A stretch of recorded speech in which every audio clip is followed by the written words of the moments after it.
Hey, today we start looking at curve sketching, and the basic idea is that the things that we've been learning about limits and derivatives, along with some things that we already knew from basic algebra, tell us a great deal about the shape of the graph of any given function. And so today we start looking at how to put those things together and come up with sketches of graphs of functions. We're not looking for perfection, we're just looking for the general idea of what the function looks like. In a minute, we'll jump right into an example, but here are some of the things that we'll be looking at. We won't always need all of these things. We won't necessarily need them in this order, but it makes sense to consider the domain of the function. Where is the function defined? What are the x and y intercepts? Those are often very easy to find and are important points, and so if they're easy to find, they should be on our graph. We'll certainly be looking for relative extrema. Those are important points on the graph. And then we'll be looking at the limits as x goes to positive and negative infinity. Maybe there are horizontal asymptotes, meaning maybe those limits are real numbers, or maybe the graph goes off to infinity or negative infinity as x goes to positive or negative infinity. We'll also be considering any of the places, if there are certain points where the function is not defined, well, what happens as the function gets close to those points? Maybe there's a vertical asymptote somewhere, or more than one even. And then we know a lot, the second derivative tells us something about concavity. That tells us a lot about the shape of the graph. Inflection points are important in terms of where the concavity changes. And then occasionally we can get some more information out of symmetry. In other words, if a function is even, for example, which means that it gives the same values for negative x values that it did for positive x values, like y equals x squared is the classic example. Well, then if you just sketch the positive side of the graph, everything to the right of the y-axis, you get the same picture to the left of the y-axis, and so you get to do half the work. Same idea if you have periodic functions, for example, like the sine has a period of 2 pi. Well, sketch it between 0 and 2 pi, and then repeat that picture forever, and you've got the graph of the whole thing. So as I said, we won't always need all of these steps. Some of them are redundant in the sense that sometimes if you know the limits as x goes to infinity, it tells you something about the concavity when you put it together with where the x-intercepts are and things like that. So we'll do some of these steps, however many it takes, to get a decent picture, and then call that good enough. And let's start with this example. We'll try to sketch a graph of the function the natural log of x over x. I kind of like this one because you have no idea what it looks like. I have no idea what it looks like. And so we're starting, with no intuition and just trying to come up with an idea of what the curve looks like. And it makes sense in this case to start by considering the domain. Certainly the domain does not include 0 because you're not allowed to divide by 0. But it's even worse than that. You certainly can't take the natural log of 0, and you can't take the natural log of any negative number either. So this function only defined for positive numbers. And so I can start my sketch of the graph knowing that I only need to see things to the right of the y-axis, because that's the only place where the function is defined. And since the function's not defined at x equals 0, it has no y-intercept. The y-intercept is the function value when x equals 0, and the function isn't defined there. But it might have an x-intercept. X-intercepts are where the function value is equal to 0, where it crosses the x-axis, in other words, where the y value is equal to 0. And to find them, you set the function equal to 0 and you solve for x. And when you set this function equal to 0 and you solve, you get, after a little bit of algebra, that x equals 1. And so there is only one x-intercept. This function only crosses the x-axis at one place, and that's when x equals 1. And so I may as well put that point on my graph, and I have the beginning of a picture. There's a lot of things I want to know still, obviously, because I don't have a very impressive graph yet. Why don't I start with, where are the critical points? Where might the relative extrema be? And to find the critical points, you take the derivative. And to take the derivative, you need the quotient rule. So I've used the quotient rule here. And after you simplify that, you set the derivative equal to 0 and solve for x. And after you do a little bit of work there, you get that the only critical point is at x equals e. I've labeled x equals e on the x-axis of my graph. E is some number between 2 and 3, but I still don't have a point that I can plot on my graph for this critical point because I only have the x value. If I want to know where to plot the point on the graph, I also need the y value. Well, how do you find that? That's what the function tells you. You plug x into the function, and that gives you the y value. And we find that f of e is 1 over e, because the natural log of e is 1. And so here I've plotted the point e 1 over e, which is a critical point on the graph. And you could say to yourself, 1 over e, that's some number between a half and a third. Why do you put it way up there? Well, I've adjusted the scale of my y-axis. It's not the same as the scale of my x-axis because I want the picture to actually show the shape of the curve. So you don't always need the x and y-axis to have the same scale. Sometimes you get a better picture. It emphasizes the shape of the graph better if you make one scale different than the other. It would be nice to know if this critical point at e 1 over e is a relative maximum, a relative minimum, or maybe neither. We have two ways to determine that. There's the first derivative test and the second derivative test. Since the derivative is already a quotient, the second derivative is a nastier quotient. We'd need the quotient rule to find the second derivative, and this is a situation where it's probably easier to use the first derivative test to determine whether this critical point is a maximum or a minimum. And for the first derivative test, I make this chart of x values and derivative values. I put in my critical point e, where I know the derivative is 0, and then I need a point to the left and right of e, where I can test the derivative and see if it's positive or negative. Well, notice here's my expression for the derivative. I'd like to choose points that are easy to evaluate in that expression.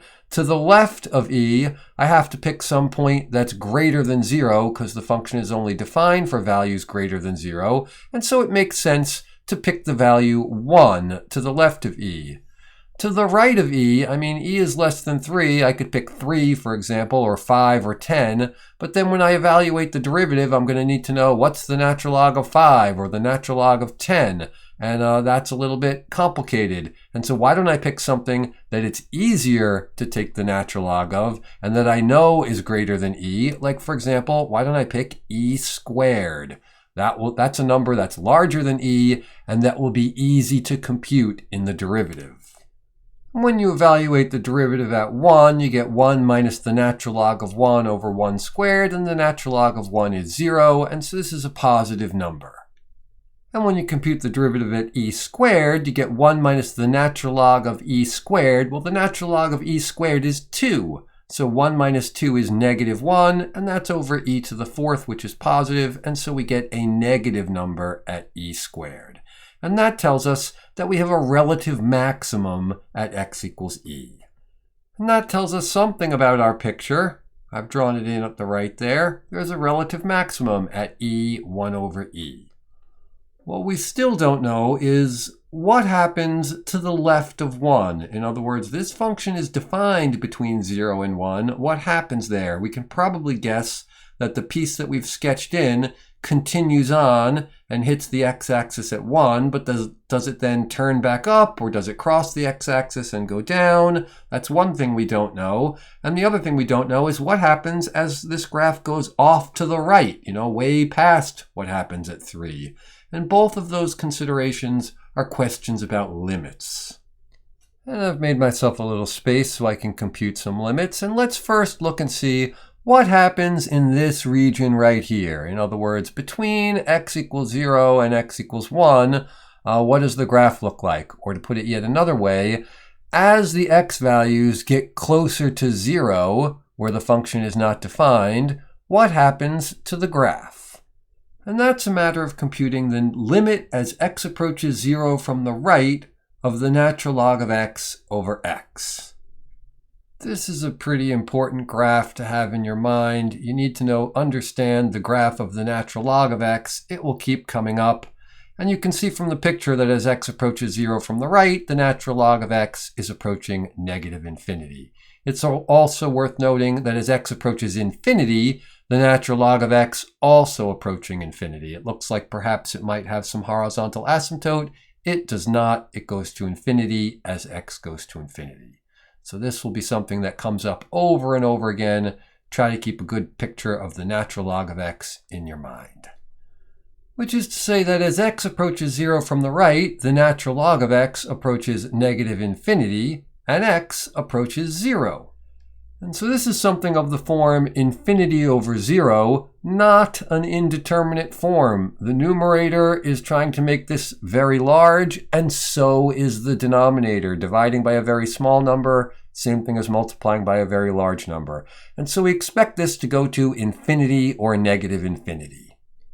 And if we consider what happens for very small positive values of x, like x is 1/1,000,000th, for example, then the natural log of that number is a very large negative number because the natural log of x is going to negative infinity as x approaches 0 from the right. Meanwhile, the denominator is a very small positive number, like 1/1,000,000th, and dividing by 1/1,000,000th is multiplying by 1,000,000.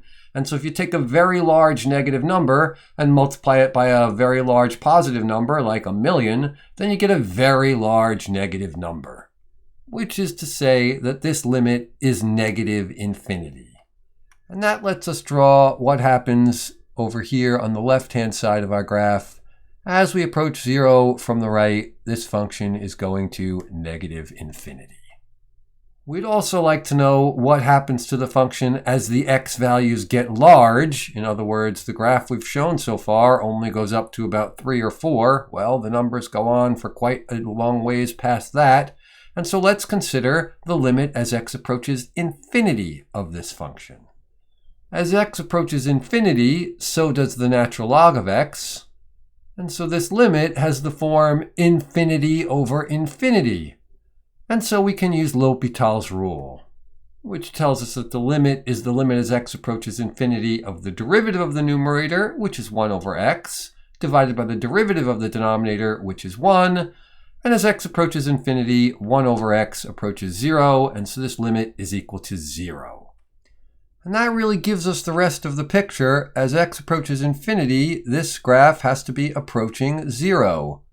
We know it doesn't cross 0 anywhere because we have only one x-intercept at x equals 1, and so we have pretty much finished a sketch of the graph. The only thing you might consider is that the graph is clearly concave down, somewhere over here, and concave up over here, and so there's an inflection point somewhere around in there somewhere. If I was sketching it, I would put it there right now. And so it might be interesting to determine precisely where that inflection point is. And if it was easy to do so, I certainly would. But if you recall, the derivative was some quotient. So the second derivative is, you need the quotient rule and you'll get some uglier quotient. And to determine where the second derivative is 0 will take quite a bit of work and won't change the picture at all, except for us to be able to identify what the x value is at that point right there. And I think that that's not, all that important, something of a judgment call right there, but it doesn't really change the shape of our graph. We've got a decent picture already. Which is to say, here's a situation where you could get away without determining anything about concavity and inflection points and still get a good picture. On the other hand, if we had determined something about concavity, like if we had determined that the function was concave down from whatever this x value is all the way in through to 0, then we wouldn't have had to find the limit as x approaches 0. If it's concave down all the way in this region, well then it has to go down to infinity as we approach 0 from the right. So there's a lot of duplicate information and more than one way to figure out how to draw a reasonable sketch. Okay, let's look at another example. F of x equals x to the 4th minus 2x cubed. And maybe we'll split the difference here, and rather than having me do it for you or having you do it on your own, I'll sort of try to walk you through it. And so We'll stop quite a few times, and let's start with consider what is the domain of this function. So come up with an answer, pause the video, start it back up when you have an answer. It's a polynomial function, so it's defined everywhere, so the domain is all real numbers. And so unlike the last graph, I'm certainly going to need things both to the positive and negative side of the y-axis. All right, why don't we start by trying to find the x-intercepts of this function, the places where it crosses the x-axis. So those would be where the y value is equal to 0. So pause the video, take a minute, see if you can figure that out, and when you're ready, start it back up. And you set the function equal to 0 and you solve, you have to factor, and you come up with that there are x-intercepts at x equals 0 and x equals 2. And so I've sketched both of those points on our graph. Next, I might try to find the y-intercept in a normal situation, except we already have. The function hits the y-axis at x equals 0, so 0, 0 is both an x-intercept and the y-intercept. Normally, to find the y-intercept, you'd plug in x equals 0 and figure out where the function crosses the y-axis. In this case, it's where y equals 0. So that work is done. Why don't we proceed by trying to find the critical points of this function? So take a minute and see if you can find the critical points, pause the video, start it back up when you've got them. And the critical points are where the derivative is equal to 0, so you take the derivative, set it equal to 0 and solve, and you find two critical points, one at x equals 0 and the next at x equals 3/2. Let's try to determine if these critical points are relative maxima or minima. With a polynomial, it's often easier to use the second derivative test to determine that information. Why don't you give that a try, pause the video, and see what you find out from the second derivative test. To use the second derivative test, we first find the second derivative, and then we evaluate each of the critical points at the second derivative. Well, the second derivative evaluated at 0 gives us 0. And the second derivative test tells you nothing in that case. And so it turns out that we can't use the second derivative test to determine whether the critical point at x equals 0 is a maximum or a minimum. On the other hand, the second derivative evaluated at 3/2 is a positive number. And so that means that at 3/2 we have a relative minimum. In a moment, we'll return to the critical point x equals 0 and see what's going on there. But for now, it would be nice to be able to put the relative minimum at x equals 3/2 on our graph. For that, we'll need not only an x-coordinate, but a y-coordinate. And so we have to plug x equals 3/2 into the function to determine what the y-coordinate is at x equals 3/2. And you do the arithmetic, and you find that f of 3/2 turns out to be negative 27/16. And so you say, well, where do I put that on my graph? Well, negative 16/16 is negative 1, and negative 32/16 is negative 2. And so it's somewhere between negative 1 and negative 2. And so I've sketched in our relative minimum at 3/2, negative 27/16, or thereabouts. Now let's go back to the critical point at x equals 0. We couldn't use the second derivative test to determine if it was a minimum or a maximum, and so we have to use the first derivative test. And so I'll make a little chart of x values and derivative values. I'm looking at the critical point at x equals 0, and I need points to the left and the right of it. I have to be careful with the one to the right of it. It has to be to the left of the critical point at 3/2, so I picked 1, which is in between 0 and 3/2. And right here, we have an expression for f prime of x, which will be useful for evaluating the derivative.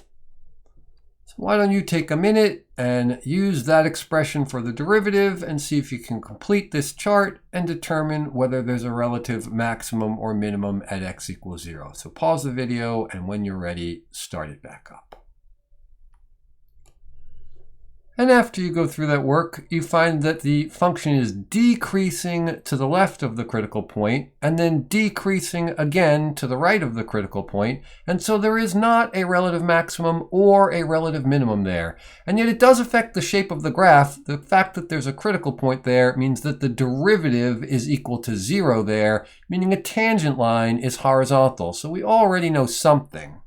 Why don't you take a moment and see if you can sketch something around 0 where it shows that the function is decreasing to the left of 0, decreasing to the right of 0, but has a horizontal tangent line at 0. So put in that small piece of the graph, and when you're ready, start it up and we'll see if we agree.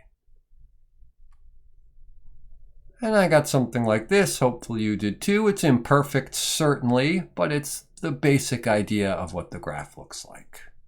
You could probably guess that to the right of the critical point at 3/2, the function's going to continue on and hit that x-intercept at x equals 2. But then who knows what happens after that? Does it cross the x-axis, or does it maybe turn back around and go down?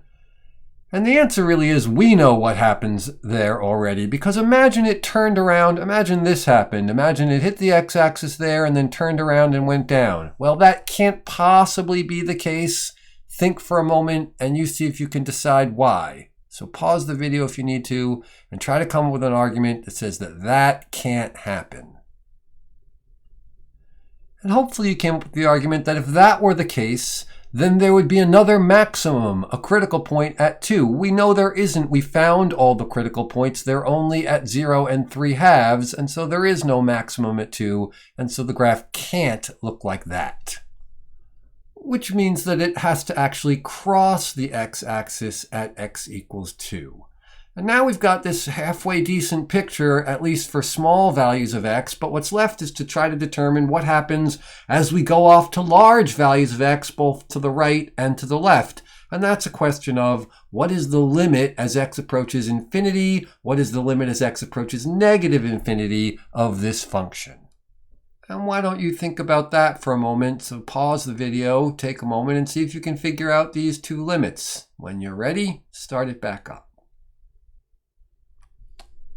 And these are limits that you just sort of have to reason your way through. As x approaches infinity, it's the x to the 4th term that's really dominating. It's much larger than the 2x cubed term. In other words, if x is a trillion, well, a trillion to the 4th, a trillion times bigger than a trillion cubed. And so that's some giant positive number minus some positive number that's big, but not giant. The x to the 4th, a trillion times bigger. And so as x approaches infinity, this function is approaching infinity. Same idea as x approaches negative infinity. Well, take some giant negative number like negative a trillion. Negative a trillion to the 4th is a giant positive number. And then it doesn't even matter that we're subtracting the next number, although that does also make it positive because negative a trillion cubed is negative. But still, the trillion to the 4th, or negative trillion to the 4th, a trillion times bigger than the trillion cubed. It's always the highest power of x that wins as the x values get large. When I say large, I mean as they approach infinity. And so as x approaches negative infinity, this function approaching infinity as well. And for the most part, that lets us complete our picture. You get something like this. There's certainly something interesting going on with concavity here. We have the function is concave up in here, concave down in here, concave up in here. And so, we could expect that this is the inflection point. We can prove that if we need to. But there's also an inflection point where it changes from concave down to concave up somewhere, right around there. So it might be interesting to figure out what that x value is. And since it's not hard to do, it's worth doing. Also, it tells us there's a little bit more that we can learn. I drew this going off to infinity as if it were going to stay concave up on both sides. But another way it could have gone off to infinity was like this, or like this. And so it would be nice to show that that doesn't happen. And so we do need the second derivative to tell us something about the concavity of this function. We've already found the second derivative. It's 12x squared minus 12x. See if you can use that to determine where the function is concave up, where the function is concave down, and where it might have inflection points. So take a minute and do that. Pause the video. When you're ready, start it back up. Function is concave down where the second derivative is negative, and concave up where the second derivative is positive, and has an inflection point where it changes from negative to positive or positive to negative. And so what we want to find out is, where is the second derivative 0? That's the candidates for inflection points. And then where is it positive and where is it negative? So the second derivative is 0 at 0 and 1. And then it would be nice to see where it's positive and where it's negative. We can make a chart similar to the one that we make for the first derivative test to try to determine where the second derivative is positive and where it's negative. I know that the second derivative is 0 at 0 and 1, and so I pick some points to the left of 0, to the right of 1, and in between 0 and 1. And then I want to evaluate the second derivative there. Well, the second derivative factors like this, and writing it that way lets us very easily evaluate the second derivative at -1, 1/2, and 2. And we find that the second derivative is positive at -1, negative at 1/2, and positive at 2. And since the function changes concavity at both 0 and 1, that makes 0 and 1 both inflection points. And if we wanted to be very careful, we could make sure that the graph that we've sketched shows an inflection point at the point 1, -1. When you plug 1 into the function, it's easy to see that you get -1. And so we didn't quite nail that, but we could adjust the picture a little bit so that it looks like the function changes from concave down to concave up at precisely the point 1, -1. But more interestingly, we see that we got our end behavior proper. In other words, the function does not, go off like that to infinity or like that to infinity, because that would say that it's concave down, and there'd be yet another inflection point somewhere around there or there. And that's not the case. In fact, it's concave up everywhere from 0 to -infinity, so it looks like that, and concave up everywhere from 1 to infinity, and so it looks like that. And so our picture, pretty good. Okay, that was how you sketch curves. You pretty much know all there is to know about it now, with the exception of you need lots of practice. There's a homework on it, but it's sort of a little silly in that how can you do an online homework on curve sketching? It asks a bunch of questions related to curve sketching, but you don't actually sketch any curves, so a little disappointing. I will also post a second video with just a couple of more examples of curve sketching, just because you can't see too many examples, but there'll be no new information. It'll just be a little bit more practice. And then we'll practice it in class some, and hopefully you will wrap your brain around all the little bits of things that you need to know to do a decent job sketching the graph of a function. All right, take a look at the homework. See you soon.